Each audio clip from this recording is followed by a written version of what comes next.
ada selipan-selipan pemahaman yang salah.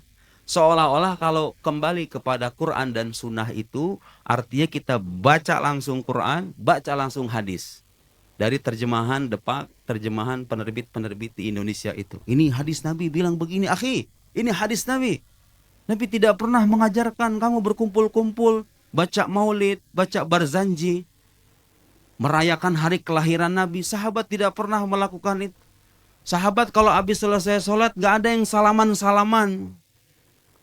Gak ada yang setelah sholat mengadakan zikir berjamaah. Gak ada yang pegang tasbih, ya akhi. Ini bid'ah ini semuanya.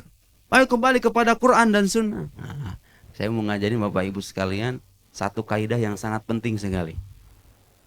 Dan ini kaidah sangat masuk akal.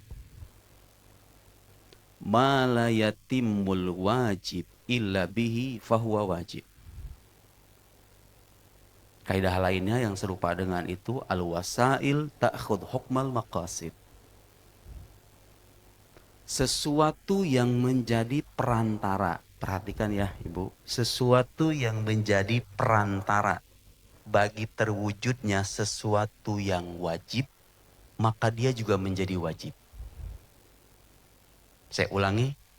Sesuatu yang menjadi perantara bagi sesuatu yang wajib, maka dia juga menjadi wajib. Masuk akal kan?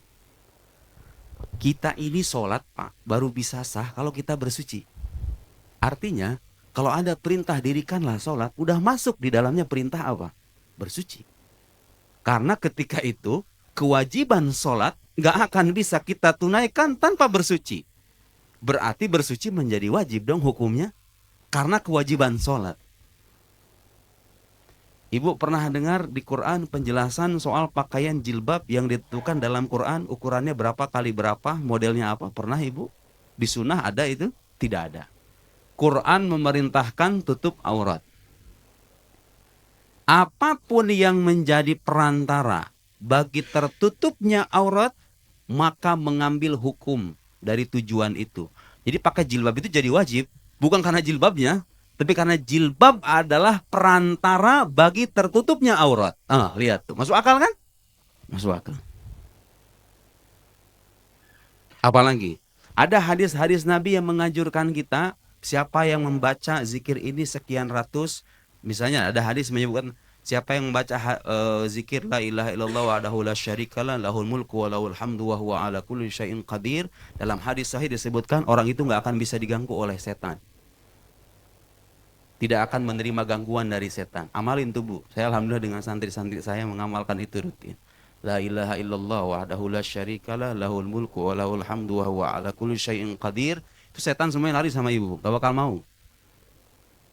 Ya sekarang banyak itu Pak orang-orang yang menerima dongeng turun-temurun gitu ya.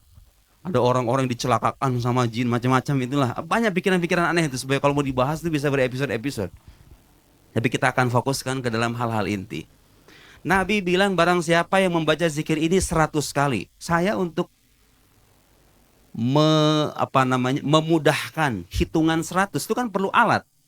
Alatnya diantaranya ini. Memang zaman Nabi nggak ada Bu. Nabi itu jangan dibayangin zikirnya kayak kita kayak begini. Nggak. Tapi ini menjadi perantara untuk mengatur bilangan zikir. Berarti boleh atau enggak gitu? Ya boleh. Perantara. Dalam sholat berjamaah Nabi nggak ada cerita pakai speaker. Tapi speaker itu kita pakai untuk memudahkan jemaah mendengar suara imam. Itu kan? Jadi banyak sekali hal-hal sebetulnya di zaman Nabi nggak dipraktekkan. Cuma karena itu menjadi perantara bagi terwujudnya sesuatu yang mulia, maka orang muslim berinovasi.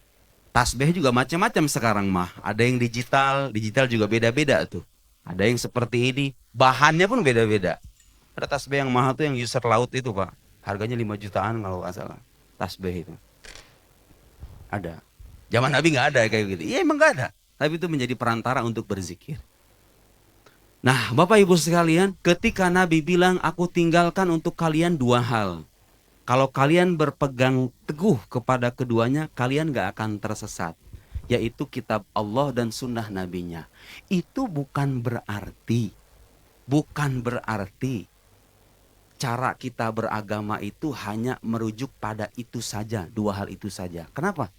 Karena faktanya tidak semua orang paham.